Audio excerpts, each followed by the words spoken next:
মাছটা ভাজা হয়ে গেছে, এখন তুলে কুচি দিয়ে দিলাম, মরিচের গুঁড়োটা দিয়ে দিলাম, স্বাদ মতো লবণ।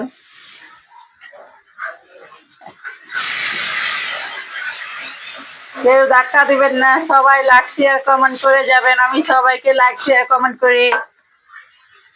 মশলাটা কষানো হয়ে গেছে, এখন সিম আলুটা দিয়ে দিলাম।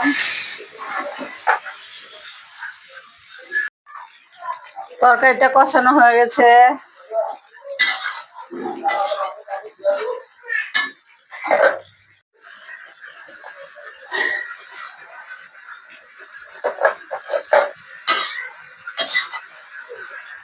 এখন মাছগুলো দিয়ে দিচ্ছি।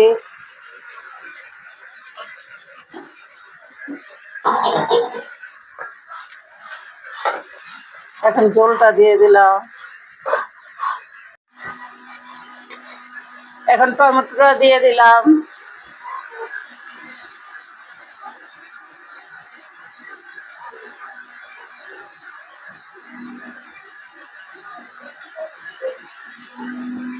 ধনেপাতাটাও দিয়ে দিচ্ছি।